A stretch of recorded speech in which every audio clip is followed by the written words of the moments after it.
Sejam bem-vindos e bem-vindas e todos muito bem-vindos ao Cubicast. Este que vos fala é João Brito, seu host favorito, e estamos aqui para mais um episódio neste ano de segurança, tá? Não é só um episódio ou outro, vocês devem ter percebido que esse ano tem segurança pra caramba. E você vai pensar, pô João, mas tá gravando de novo sobre esse tema? Porque tem mais coisa pra você aprender.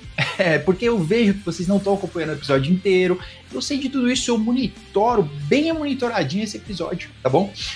E porque eu tô imerso, né, nesse tema esse ano, ou talvez os últimos 2 ou 3 anos, e eu percebo quanto a gente tem preterido esse tema e quantos problemas a gente tem criado e quantos a gente não tem nem olhado, né? Chega de varrer para baixo do tapete, tá bom, gente? E para falar sobre segurança também, não saiam desse episódio. Hoje tem muita coisa para aprender, porque eu trouxe uma professora para falar com vocês, tá bom? Não é qualquer um, né? Não sou eu falando bobagem aqui. Eu só falo bobagem como escada. Eu sou o Dedé, que chamo todos os Didis aqui para aparecer, tá bom? Geração Z não vai entender isso aqui nunca. Vamos seguindo, tá bom? Então, pra gente começar o episódio, eu vou deixar ela se apresentar. Michele, conta pro mundo quem é você. Beleza. Bom, pessoal, tudo bem? Bom dia, boa tarde, boa noite. Não sei o horário que vocês estão assistindo o episódio. Bom, meu nome é Michele, eu sou aqui do Rio de Janeiro. Eu sou formada em Engenharia de Computação. Tenho também uma outra graduação, e depois eu conto um pouquinho mais, que eu me formei em Biologia, depois fiz mestrado em Engenharia Biomédica, e atualmente eu estou aqui no doutorado na área aqui de segurança na Unirio. E, além disso, eu trabalho já há bastante tempo na área de AppSec, DevSecOps, com arquitetura de segurança, que são temas que eu particularmente gosto muito, gosto de ajudar os desenvolvedores, e também com isso eu divulgo muito esse conteúdo, também dou aula sobre isso, justamente para poder trazer mais pessoas para a área de segurança, mostrar que existem outras áreas além de Red Team, que é a segurança ali ofensiva, ser um hacker, né, que geralmente o pessoal vai muito por esse caminho. Eu mesmo comecei por esse lado, até descobrir que existia um lado que eu podia juntar tanto a área de desenvolvimento com a parte de segurança e ajudar os desenvolvedores a trazer aplicações cada vez mais seguras. Esse é um pouquinho aí de mim, e fica aí pra gente continuar aqui o nosso conteúdo. Obrigada. Massa, que da hora, Michele. Poxa, adorei saber isso. A primeira faculdade que eu quis fazer foi de biologia também, viu? Eu tinha uma professora que era muito legal de biologia e, pasmem, como eu sou velho, né, na minha escola nem tinha computação, nem nada assim, né?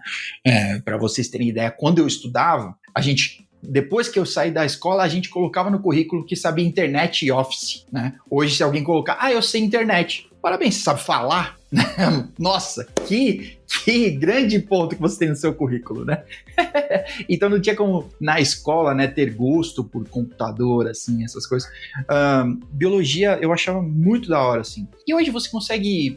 eu falei com a Lara recentemente, e ela estava falando um pouco sobre essas carreiras diferentes, em teoria, né? E ela estava falando sobre neuroimpressão 3D, que ela fez engenharia eletricista. Provavelmente é isso. Escuta lá o episódio para vocês saberem. E na sua carreira, hoje, tem alguma coisa que você consegue mesclar dos conhecimentos e pesquisa, sei lá? Então, hoje, o que eu uso da área de biologia, então, acho que fica mais fácil contar um pouquinho do porquê que eu fiz e explicar, até dar esses insights. Legal. Na época dos 18 anos, entre decidir que eu queria, eu tinha dúvida se eu queria ir pro lado da biologia ou se eu queria ir pra engenharia de computação. E acabou que por eu gostar muito de ciência, eu falei, vou pro lado de ciência porque eu queria ser pesquisadora. Eu me via ali em laboratório e tudo mais, mas eu não pensava muito em mercado de trabalho e nada do tipo, eu só realmente queria ir para esse lado. E quando eu entrei na biologia, eu fiz biologia aqui na UERJ, que é estadual aqui do Rio de Janeiro, e lá eu tive contato com tudo, desde planta, animais, células, e eu quis ir para esse lado porque eu queria muito entender sobre o cérebro. Eu sempre tive muita curiosidade, como eu falei, gostar muito de ciência, e com isso eu queria estudar mais neurociência, entender como é que o cérebro funcionava, como é que eu podia ajudar as pessoas dessa forma, né? E aí na biologia eu comecei muito por esse caminho, e acabou que dentro da biologia as próprias pessoas falavam que eu era muito de computação, porque eu sempre tentava trazer fazer conteúdos voltados que faziam essa interligação. Então, por exemplo, falar sobre células 3D, impressão 3D, eu já falava disso para as pessoas lá em 2012, 2013, porque eu gostava de juntar a tecnologia com a área da biologia, e por conta disso eu fui fazer mestrado em engenharia biomédica, porque eu vi que era uma forma de juntar ali tanto a biologia quanto a área de computação. E assim, foi muito bom porque meu mestrado eu pude colocar ali eletrodos, ver ali como é que funcionava o cérebro e tudo mais, que era algo que eu realmente queria aprender. Então, só que aí acabou que eu fui para essa área de pesquisa, mas acabou que realmente hoje em dia eu não trabalho mais com biologia porque eu vi que eu sou 100% computação, e amo trabalhar com a área de segurança e falar sobre isso, mas ter trabalhado ali, e eu sou pesquisadora, só que hoje mais para computação, mas ter trabalhado com a área de engenharia biomédica, ter passado por situações que, assim, eu falo que para mim a faculdade de engenharia foi muito mais fácil do que a de biologia, porque lá eu tive que ir, por exemplo, a Ilha Grande, que não era algo que para mim era muito comum, eu gosto de ficar ali no computador e tudo mais, mas na época teve esse desafio, aprendi a ter que falar em público, fazer vários seminários. Eu não sabia o que era seminário, eu entrei na faculdade, na escola, eu nunca tinha tido essa oportunidade. E na primeira matéria eu já tinha que falar ali 5 minutos sobre algum tema. E eu lembro que o primeiro seminário foi sobre o sistema nervoso, porque eu realmente queria aprender mais sobre o cérebro e tudo mais. Então, eu aprendi muito sobre resiliência, porque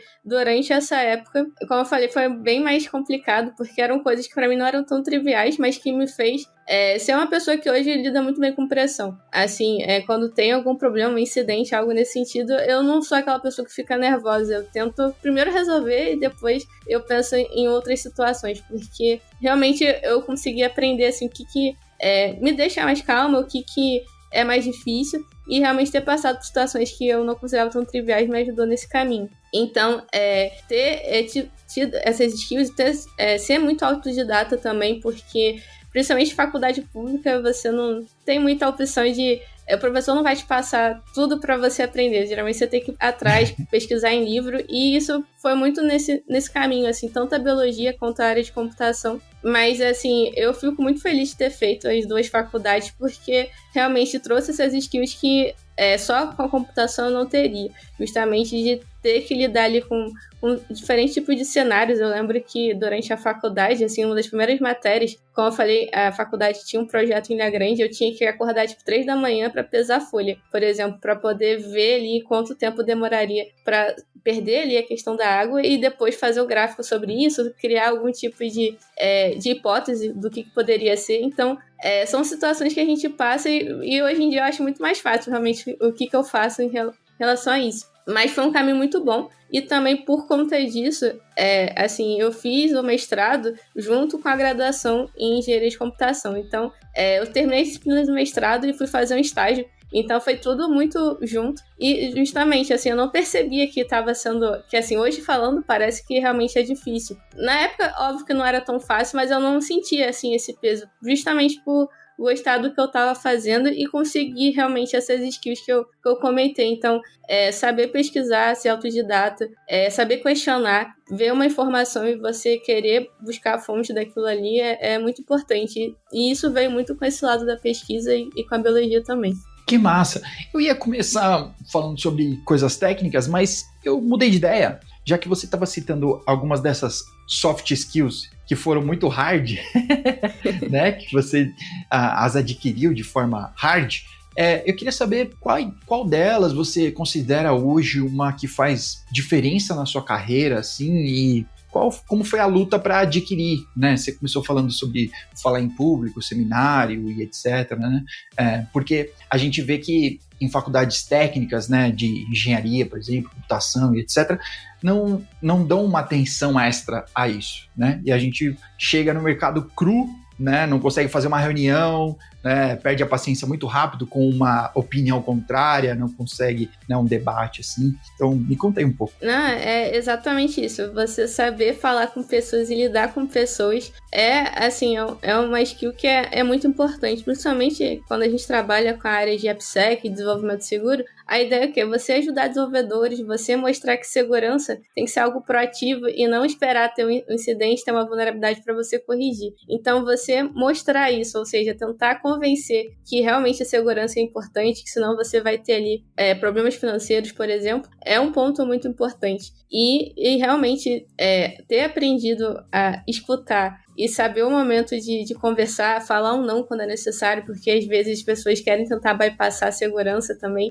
e você mostrar, não, esse ponto aqui, principalmente quando você trabalha com arquitetura de segurança, você tem que se impor, no sentido de, isso aqui realmente é um padrão, você não pode não querer colocar um MFA, por exemplo, um fator de autenticação, ali para fazer um login, não fazer um login ali com usuário e senha e pronto. Então, esse tipo de abordagem, esse tipo de soft skill é muito importante. E aí você saber ter a linguagem ali necessária para você poder passar esses pontos. Então, se você está conversando com o desenvolvedor, você vai falar de uma forma mais técnica. Justamente porque tem desenvolvedor que acha que você não entende sobre desenvolvimento, acha que você, sei lá, decorou ali algumas questões, mas grande parte das pessoas que vêm de AppSec geralmente foram desenvolvedores antes e se interessaram por segurança e foram para aquela área. E aí você mostrar que você sabe tecnicamente, essas pessoas começam a respeitar, né, te entender melhor e entender que realmente a segurança é importante. E aí, se você vai levar isso para o executivo, você também tem que levar mostrando os impactos ali financeiros e de uma forma também que não fique tão técnica. Nem sempre é fácil quando a gente está muito no lado técnico, a gente acha que todo mundo vai entender, então você tem que tentar trazer mais exemplos para a realidade, mas assim, saber conversar e se expor, isso não é uma coisa fácil, como eu falei. Eu no início, assim, até hoje, assim, não é uma coisa que pra mim é fato, por mais que eu dê aula, porque é um ambiente que eu gosto, mas você conseguir transmitir o conhecimento de uma forma que as pessoas consigam entender, falar de forma pausada, e você ter esse raciocínio enquanto você está explicando não é uma coisa assim tão trivial. E realmente, durante a faculdade de engenharia de computação, por exemplo, eu lembro que eu só tive uma matéria que, além do TCC, que era de você ter um projeto e expor aquele seu projeto, que foi tipo a primeira matéria da faculdade, que era princípio de engenharia. O restante era realmente bem técnico. Já na biologia, todas as minhas matérias tinham esse viés, porque quando você é pesquisador, eu tinha essa impressão, achava que o pesquisador só ficava no laboratório e pesquisava alguma coisa e pronto. Mas não, você tem que publicar, você tem que expor aquela sua pesquisa para você ter mais pessoas ali querendo ajudar ali, financiar aquela pesquisa, por exemplo. E esse ponto é muito importante, você conseguir expor e também durante o trabalho, né, para você até mesmo poder crescer na sua carreira e mostrar o que você está fazendo, você também tem que expor isso, porque senão as pessoas não sabem. E aí, senão você fica muito no mundo ali técnico, achando que as pessoas estão vendo o seu trabalho, mas infelizmente se você não expõe, realmente isso não acontece. E aí você conseguir se expor, explicar o que você está fazendo de uma forma clara, ali objetiva e de assim, uma forma pausada, não é fácil. Eu lembro que também nos meus primeiros feedbacks, assim, quando eu já tinha passado dessa fase de conseguir me expor, era de falar uma forma mais pausada. Porque às vezes a gente fica com um pensamento muito acelerado e nem todo mundo vai conseguir pegar aquela informação, porque às vezes você está falando de uma forma que você acha que é trivial, e não é. Então, eu acho que esse conjunto, assim, é o que faz diferença no dia a dia também do mercado de trabalho. Massa, que da hora, que da hora. E às vezes as pessoas diminuem a necessidade de treino e de que é uma habilidade que você precisa exercitar e melhorar, né? Eu posso me usar como exemplo, né? A gente se encontrou no DevOps Days Rio, que acabou de acontecer, e você pode dizer aqui se eu estou mentindo, que você prepara uma palestra e você vai ter ali entre 20, 30 minutos, alguma coisa dentro disso. Bom, eu cronometrei a minha aqui, eu fiz uma vez para mim mesmo, e eu tinha gasto 30 minutos cravado. Eu falei, bom, tudo bem, né? Porque eu já me conheço e eu já sei que eu vou ficar nervoso na hora e que eu vou falar bem mais rápido. Então eu devo ter falado uns 15, 18 minutos no máximo. Né? E quando a gente está explicando alguma coisa, primeiro que pra gente explicar, normalmente a gente tem que estudar o dobro, né? Pra gente explicar e a pessoa entender metade, mas pra gente aquilo já virou natural. Então, às vezes a gente vai pular certas coisas ou vai falar rápido algo que precisaria de uma outra explicação maior e tudo mais, né? E às vezes as pessoas subestimam isso, né? Quanto você precisa treinar e até que isso fique bom, assim, minimamente, né? Exatamente. E isso é É muito verdade. Eu lembro que, por exemplo, no meu mestrado, em teoria, a gente, para apresentar, né, é para levar ali uns 30 minutos, 40.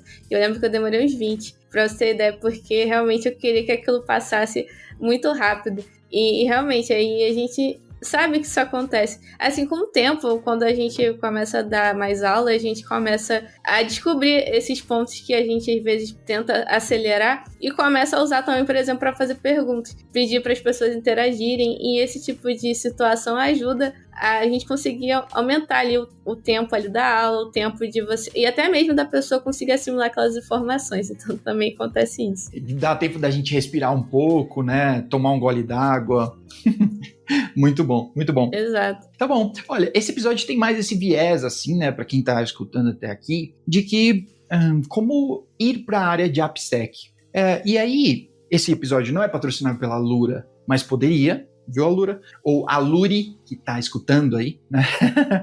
Mas tem um PEF, né, que inclusive você encabeça, vou dizer assim, ali de AppSec. Desenvolvimento seguro de aplicações. Domine AppSec e se capacite em segurança de software. Eu sempre ouvi que para trabalhar com segurança, você precisaria dominar aquela área que você quer assegurar. Então, a AppSec me parece que é um pré-requisito ser um desenvolvedor, ser uma pessoa desenvolvedora para poder ir para a AppSec. Isso é verdade? É um misconcept? É uma lenda? É uma opinião um pouco polêmica, assim. Vou tentar trazer um pouco do que eu já vivi. Então, eu considero, assim, as melhores pessoas de AppSec são aquelas que realmente conseguem transitar entre a área de desenvolvimento e conseguem passar de uma forma que para o desenvolvedor fique fácil e rápido dele poder corrigir. Mas não necessariamente você precisa ter vindo da área de desenvolvimento para trabalhar com a AppSec. Eu já trabalhei com pessoas que claramente estavam em AppSec e falavam: olha, eu não quero trabalhar com a parte de desenvolvimento, código, fazer code review, nem nada nesse sentido. Trabalhava com projetos, por exemplo. O que seria ali a parte de projetos em AppSec?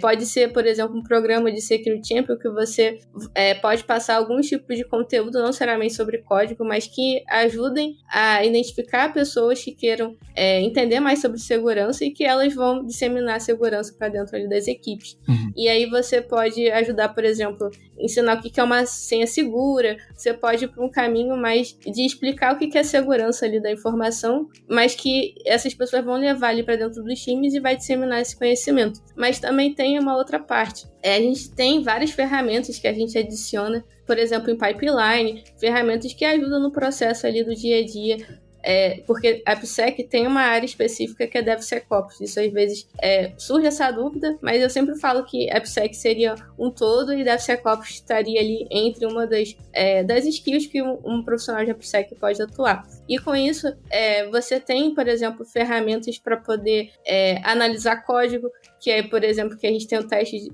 chamado SAST, teste de análise estática de segurança. Uhum. E aí você vai ter ferramentas ali que podem ser open source, podem ser ferramentas enterprise, e aí essa pessoa ela pode testar essas ferramentas apenas para poder ver como é que é a funcionalidade, conversar com o desenvolvedor para ver se ele acha interessante aquela ideia, por exemplo, que poderia ser utilizada com um plugin dessa ferramenta. Então, e aí ele pode validar essas ferramentas ou trabalhar, por exemplo, com essa parte de Security Champion, ajudando ali a trazer mais pessoas, que não necessariamente Security Champion seriam apenas as pessoas desenvolvedores. Você pode ter pessoas como PO, por exemplo, pode ter pessoas de RH, que são pessoas que querem saber sobre segurança e vão disseminar segurança ali para dentro daquela empresa. Então isso acontece, e geralmente essas pessoas que têm mais esse viés, elas também são muito boas para poder explicar e passar informação, porque elas não tendem a querer ficar muito no lado técnico. Então isso é bem legal. A outra questão também é que elas podem ajudar na gestão de vulnerabilidade.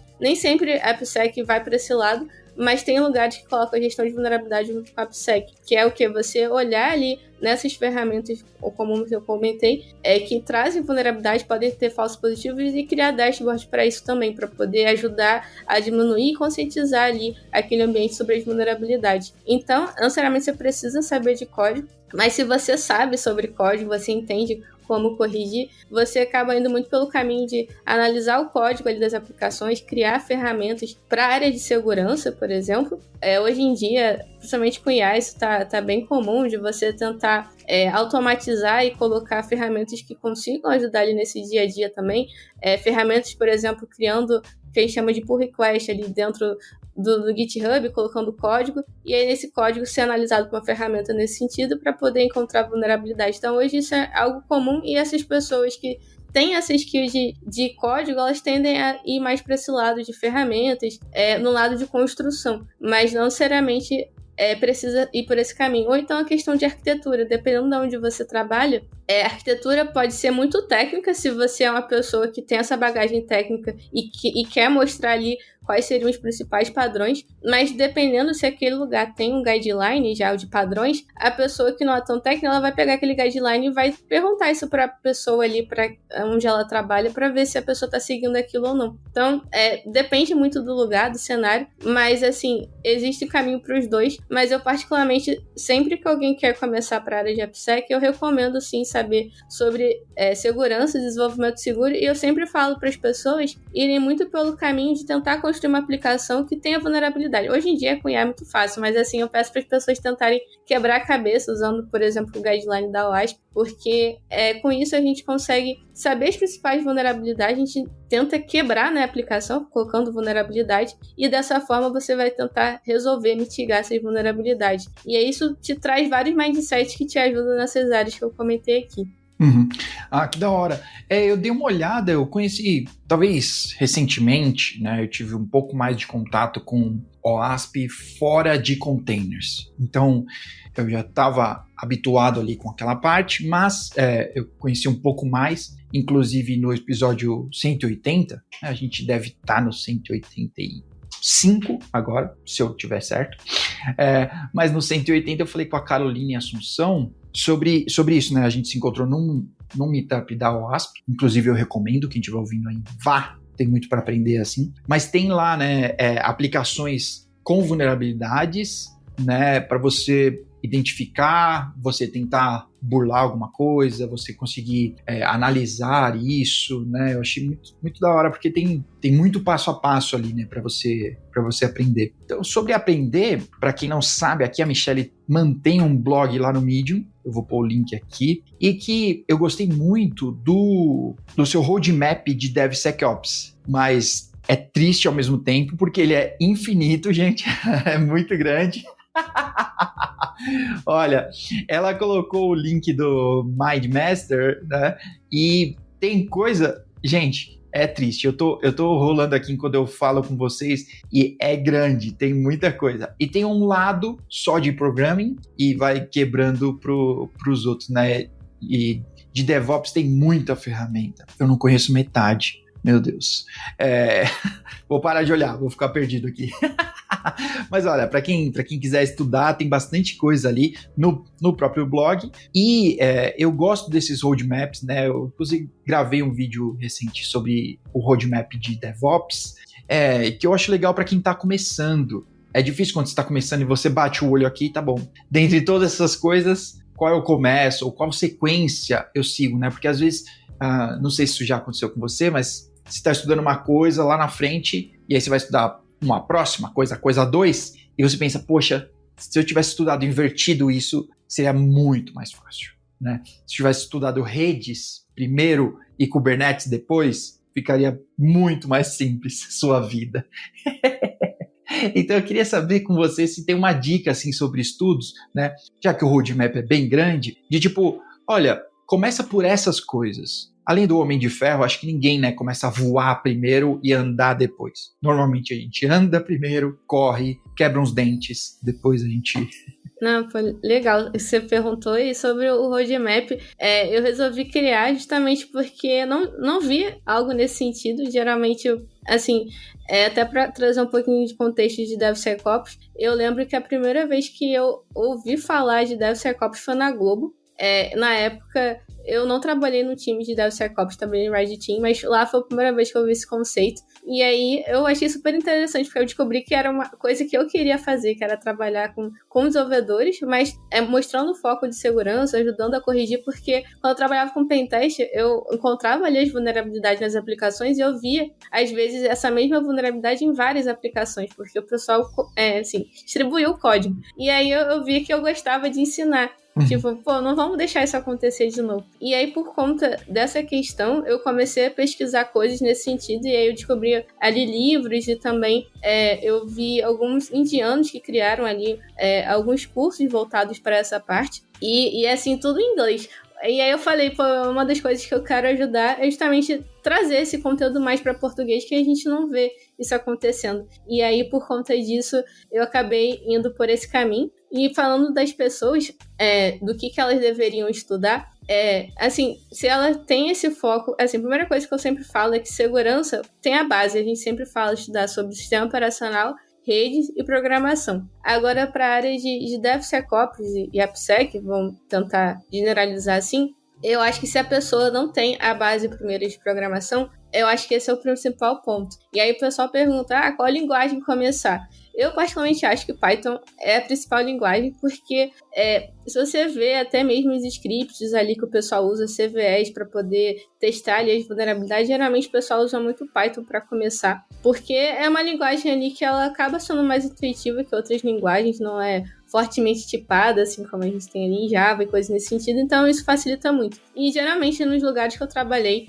o pessoal já era meio que unanimidade, todo mundo ia pro lado do Python. Mas hoje em dia o pessoal usa muito também Go e Rust, por causa de performance e tudo mais, mas para começar, acho que Python é melhor. E aí depois que começa ali em Python, como eu tinha comentado, acho que o principal ponto é você começar a linkar linguagem com a questão de vulnerabilidade. E aí para isso, a gente vai conversar aqui também sobre a OWASP, que você vai entender um pouquinho mais sobre guideline, entender sobre as principais vulnerabilidades que acontecem em aplicações web geralmente, e você fazer esse link. Eu acho que isso é o principal. E aí, se você conseguir muito bem nisso, porque assim, você vai para o Python, e aí como é que você vai para uma aplicação web? Você não vai direto para ela. Você começa indo por API, por exemplo. Então, você tenta criar ali, por exemplo, o que é um GET, o que é um POST, você entender os métodos ali, HTTP. Isso te ajuda ao quê? A você entender o que é uma aplicação. Óbvio que ela vai ser muito pequena, mas que com isso você já consegue criar algumas vulnerabilidades também. E aí eu sempre falo para as pessoas, tenta entender primeiro sobre o Python, depois tenta criar uma aplicação pequenininha, e aí depois você começa a aumentar e integrar com outras coisas. Por exemplo, você pode depois colocar um container, tentar levar isso para um servidor, tentar colocar ferramentas para ver se ela vai detectar a vulnerabilidade. Então, eu acho que esse é um caminho bem interessante. Não, que legal, que legal. E lá dentro do OWASP tem também um Docker Compose, né, com algumas aplicações, assim, satélites, né, para você poder até snifar uma comunicação e etc, né, que é bem legal, assim, e vale a pena olhar, né? Tem a ferramenta, o Juice Chop, que o pessoal geralmente usa muito ela, porque ela já vem com várias vulnerabilidades, e aí você pode ver como é que ela acontece. Se eu não me engano, ela é feita em Java, então assim, é uma aplicação bem grande mesmo, e ajuda você a entender o que são as vulnerabilidades, e aí você pode explorar isso em outros lugares, no caso, em ambiente controlado. Sim, muito massa, muito, muito legal. Eu acho que talvez aqui é chover no molhado, mas a gente falar que dá para você validar, né, essas coisas dentro do ambiente controlado hoje é muito mais fácil, né? Então, dentro da sua máquina, né, ou às vezes mesmo numa maquineta, na DigitalOcean, $0,50, né? Você consegue rodar por um tempo ali um Docker Compose, um monte de coisa, e você consegue ter um lab muito mais próximo do que se vai ter no mundo real. Então, não vai ser algo que, tipo, putz, o que eu vi na faculdade não tem nada a ver com o que eu vi, né, na prática, assim, né? Então, que a gente vê a turma que sai, que eu acho que isso acontece, bom, não sei se acontece nesse momento, né, mas acontecia até pouco tempo atrás com desenvolvimento, principalmente, né, então o que o cara estava vendo na faculdade de desenvolvimento e às vezes estava vendo umas linguagens muito atrasadas ou só era Java, né, e tudo, e aí o cara ia ver no mercado, aí era uma zona, aí o coitado tinha que se matar para pegar o passo, né, poxa, mas eu já não era um programador? Não sei.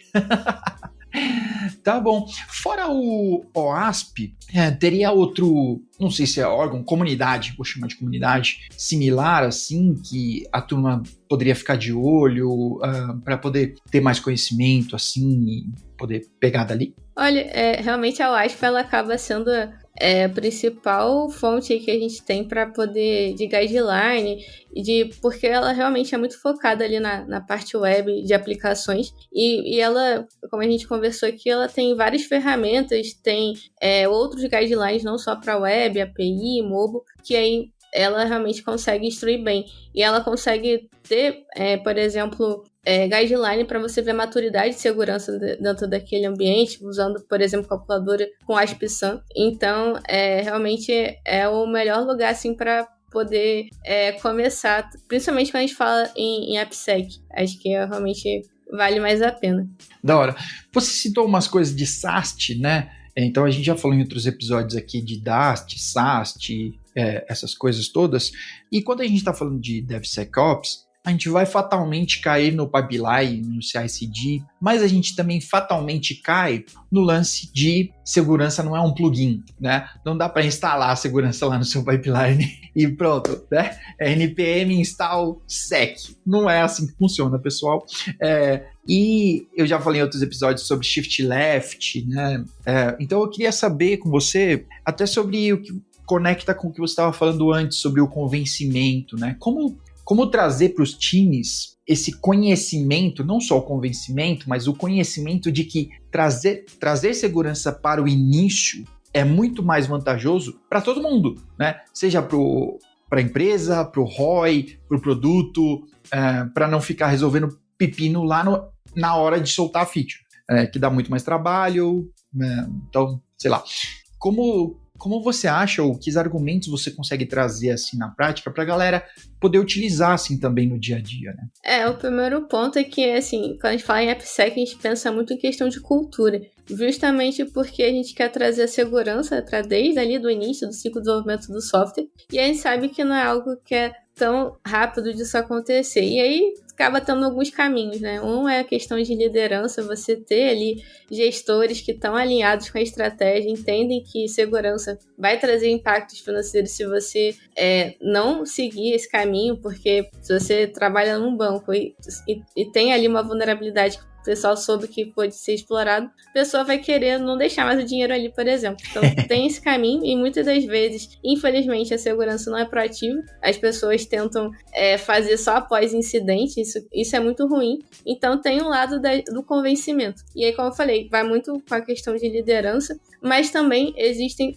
o programa, por exemplo, Security Champion, que é um programa que nem toda empresa tem, mas algumas têm de forma muito madura, que é justamente o que? Encontrar pessoas que têm algum tipo de afinidade com segurança, não necessariamente ali desenvolvedores, mas que querem levar esse conhecimento para aquelas turmas, para aquelas squads que eles trabalham. E com isso você ajuda a trazer as boas práticas para dentro ali das equipes. E aí, esse é um ponto. Trazer a política de segurança acaba sendo outro, você definir ali alguns pontos importantes e mostrando de uma forma mais acessível, porque a gente também sabe que geralmente as pessoas ficam com o pé atrás de segurança, achando que só quer bloquear, não quer deixar passar nenhuma informação, não quer deixar instalar ali alguma ferramenta, então tem que saber também ter esse trade-off entre o que realmente é importante de você tornar aquele ambiente ali mais seguro. Não necessariamente, óbvio, não pode ser muito permissivo, mas você tem que também entender os casos, né? Você limitar ali o que a gente chama de superfície de ataque, é você ter ambientes mais controlados, mas justamente o que?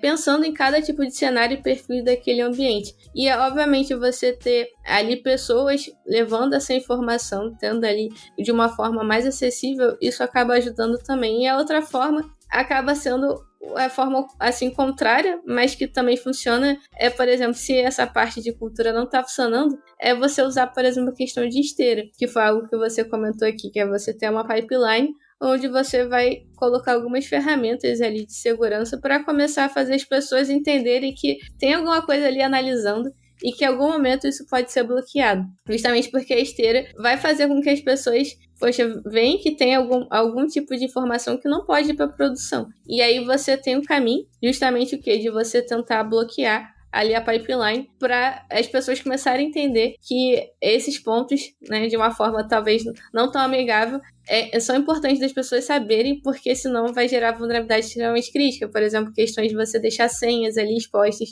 no código, e sabe que até hoje isso acontece.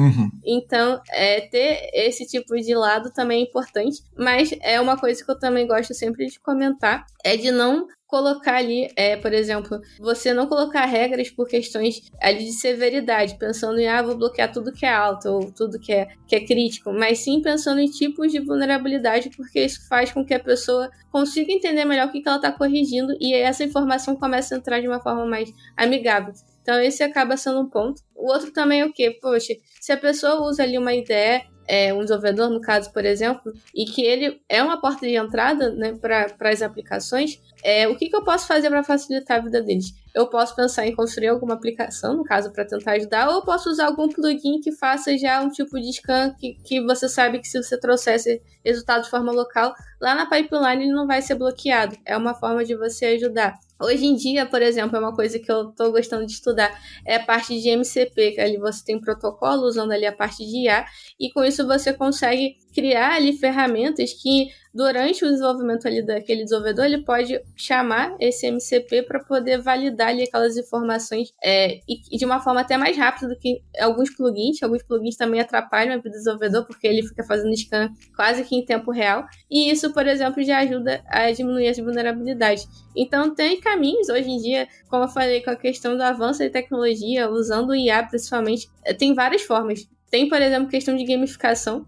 Eu já fiz ali algumas ferramentas também para tentar explicar algumas vulnerabilidades, assim, com uma aplicaçãozinha, assim, web, para poder ajudar a metrificar, assim, o que eles não conheciam de vulnerabilidade. E aí, com isso, depois criar um programa mais específico. Então, pode ser um caminho também. Então, achar formas de engajamento também é muito importante. Massa, que da hora. Vulnerabilidade é uma palavra muito abrangente, né? Quase tudo é vulnerabilidade, né? E aí eu queria te perguntar, foi legal você falar que nem CVE não é tudo, né? E aí eu queria saber quais métricas você utiliza, né? Além de CVEs, né? A gente fala muito sobre CVEs, e aí normalmente vulnerabilidade está linkada a isso, né? Mas que outras métricas fazem sentido assim para o dia a dia que, né, eu posso implantar ali, porque de repente não é uma CVE, né, que vai alertar ali e travar meu pipeline, mas tem outras coisas que eu posso olhar e aumentar o padrão, subir o nível de segurança do meu ambiente, né? Uhum.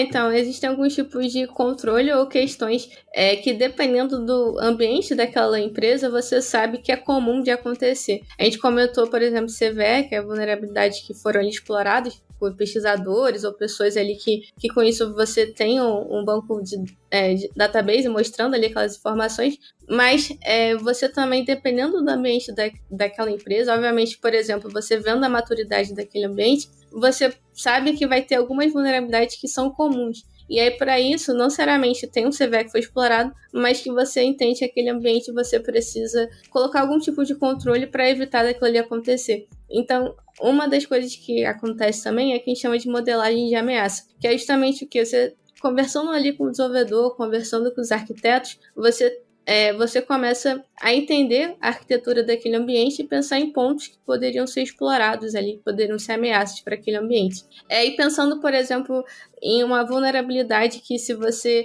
tem, por exemplo, uma URL que você consegue acessar um ID igual a 1, e se você conseguir acessar o ID igual a 2.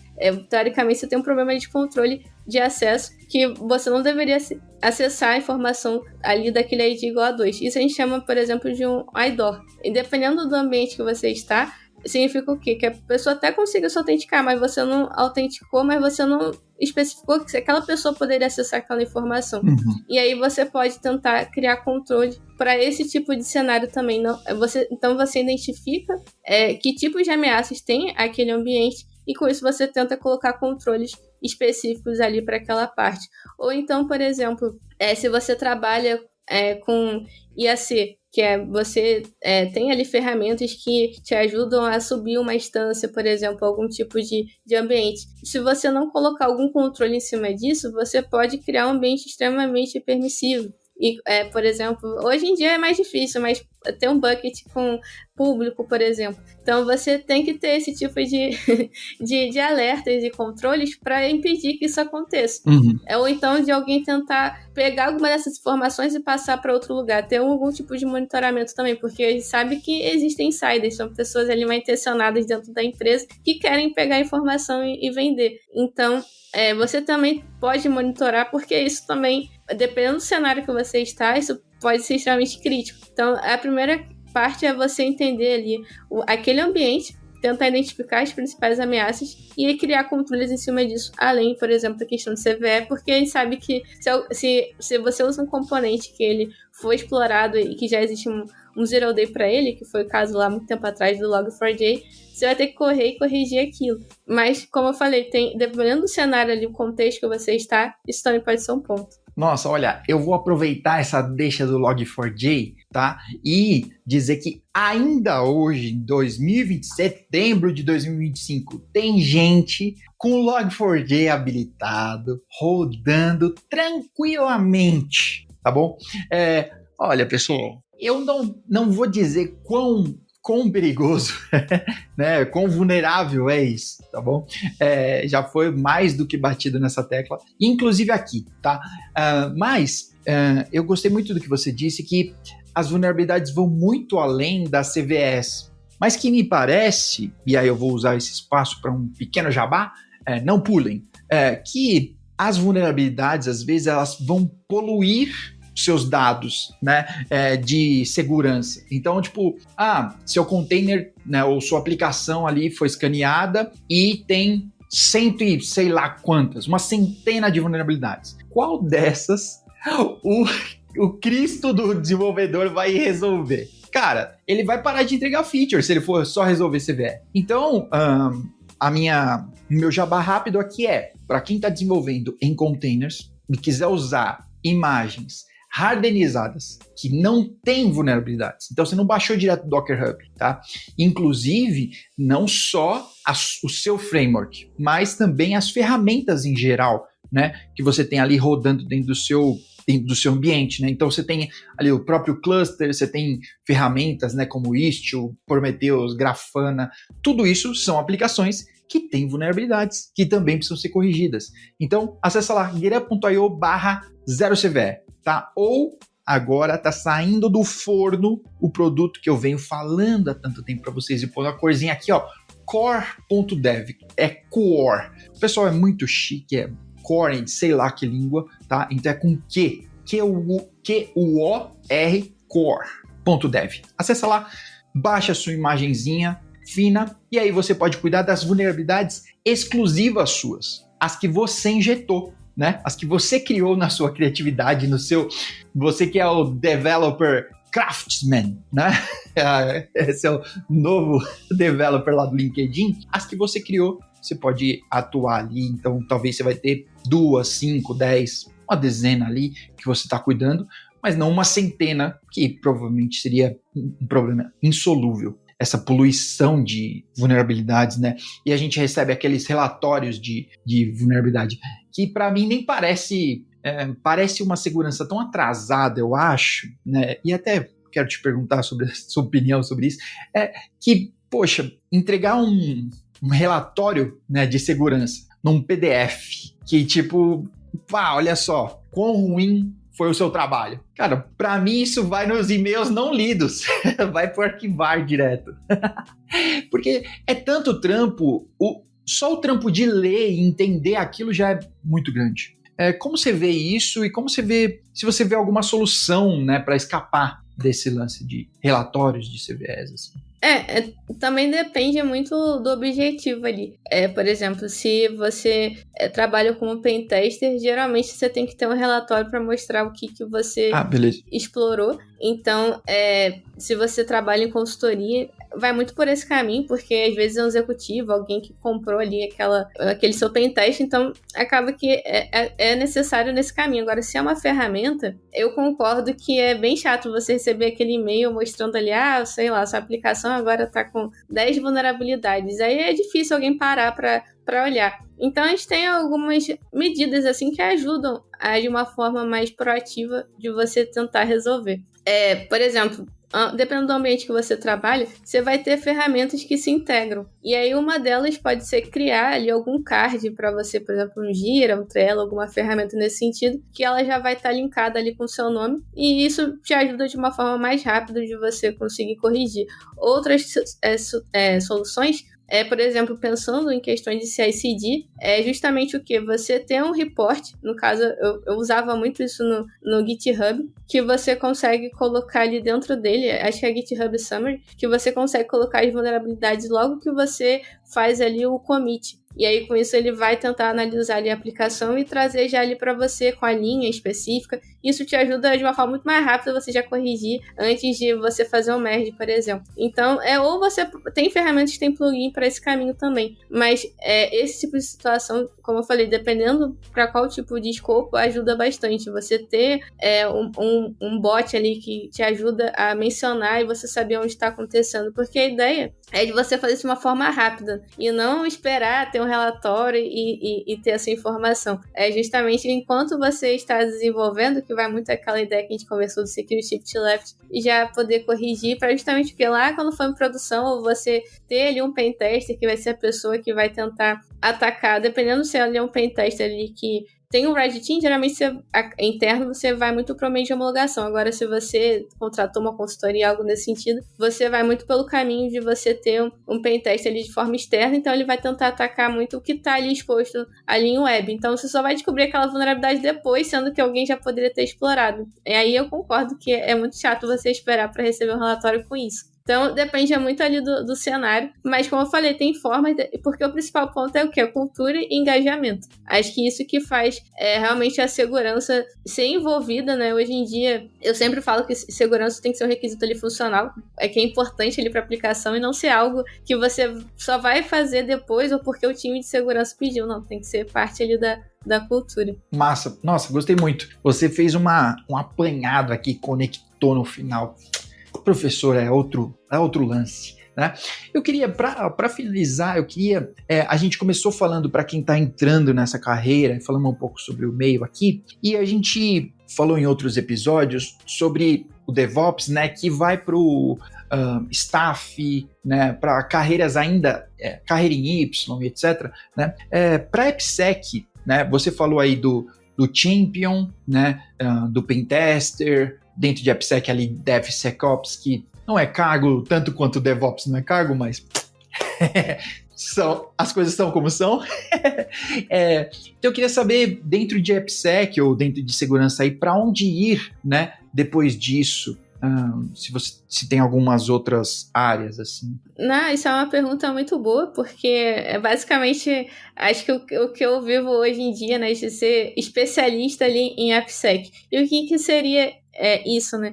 Dependendo das empresas que vocês trabalham, você pode chegar no nível sênior, e aí você ter que seguir para a área de gestão. Ou, dependendo de onde você trabalha, você tem a opção justamente de você seguir pelo lado de especialista. E o especialista, você também tem vários níveis. Começando ali do júnior. Geralmente espera justamente o quê? Que ele entenda um pouco o que é o ASP, consiga, de alguma forma, ajudar ali no dia a dia com o desenvolvedor. Óbvio, coisas menores, mas pedindo ajuda, porque é muita informação, a gente sabe que segurança é um contexto muito amplo, então ele não tem como saber tudo, ele vai focar em algumas coisas e ajudar em cima disso. Já ali no nível pleno, ele consegue ter uma autonomia um pouco maior, mas de forma pontual pedindo ajuda ali para um sênior, e o sênior realmente consegue ali, dentro daquele contexto, ajudar a corrigir vulnerabilidade, consegue conversar com o desenvolvedor ali de uma forma proativa, ajudar a Security Champion. Já o especialista é o quê? Ele tá numa camada um pouco mais ampla, então ele não vai ficar focado ali só naquele time, por exemplo, mas ele começa a pensar no sentido de organização, o que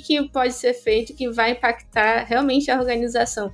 Como eu falei, ferramentas que podem, por exemplo, ajudar a vários desenvolvedores para aquele ambiente. como a gente conversou ali sobre o MCP, pode ser um caminho, por exemplo, ele tenta pensar num escopo muito maior. E a questão que eu falo é justamente essa: você não vai ficar preso à segurança. Você começa a ter que conhecer outros conteúdos para você fazer o quê? O link, que é justamente isso que eu falo, da criatividade entre você ser especialista e conhecer outros assuntos. Eu já usei tanto a parte de IA, já usei a parte de engenharia de dados para eu poder coletar a informação que vinha de várias ferramentas e criar dashboards para ajudar ali gestores.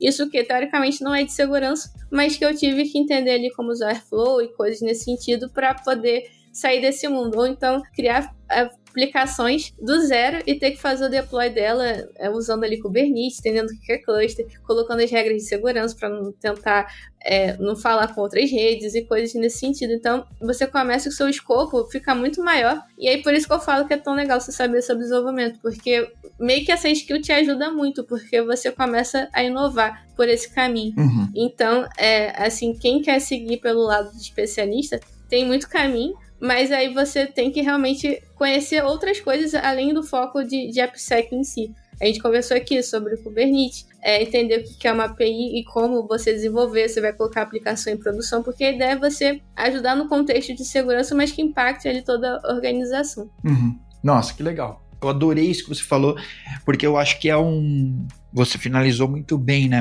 Algo que auxilia a organização, né? A gente costuma dizer que quanto mais alto você sobe na escada aí, né, mais longe chega as merdas que você faz, né? Então, exato. mais impacto tem o seu trabalho, né? Isso seria o certo de dizer. Eu usei outras palavras, pessoal.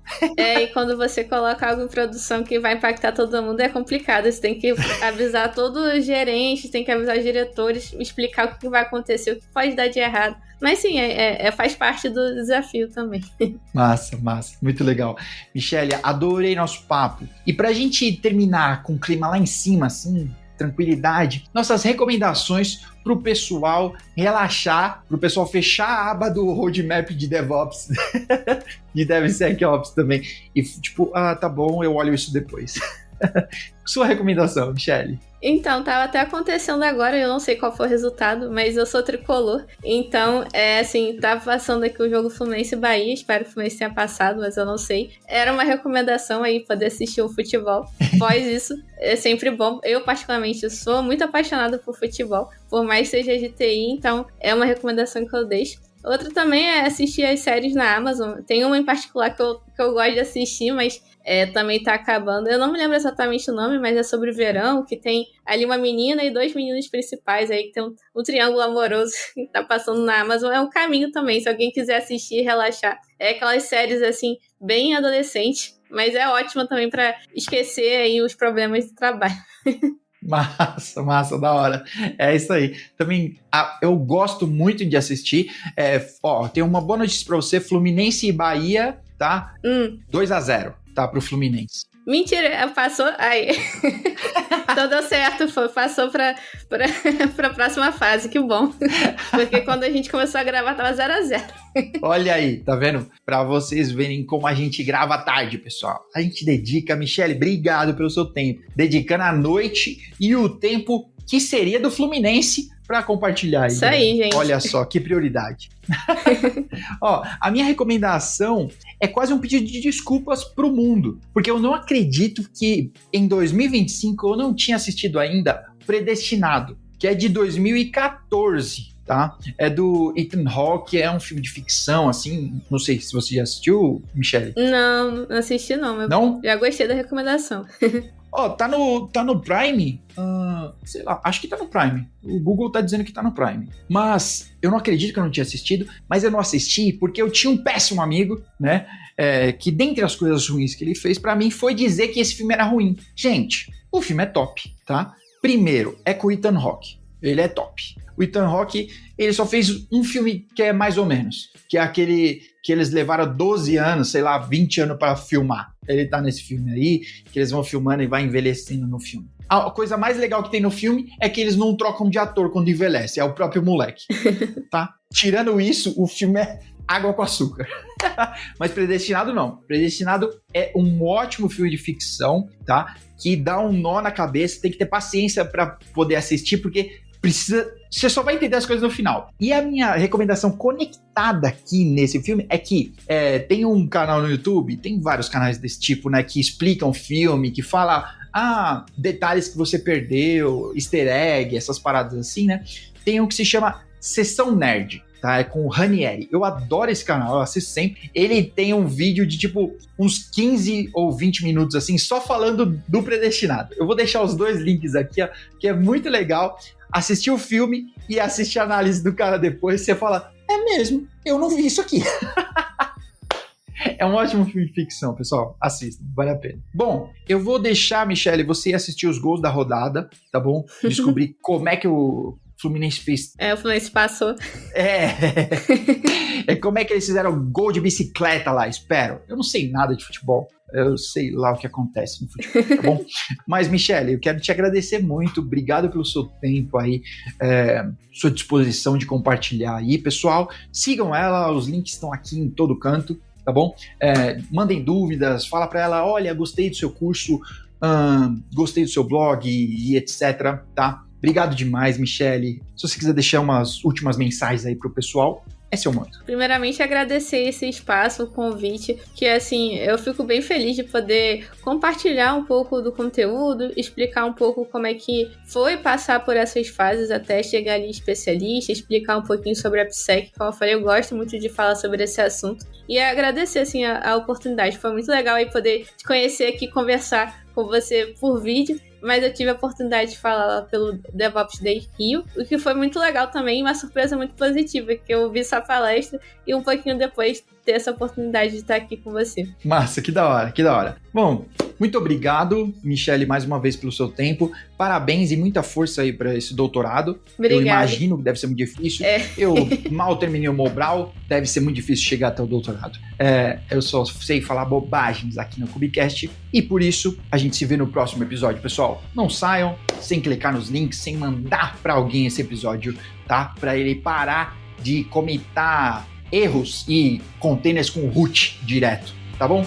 A gente se vê no próximo episódio. Até mais. Tchau!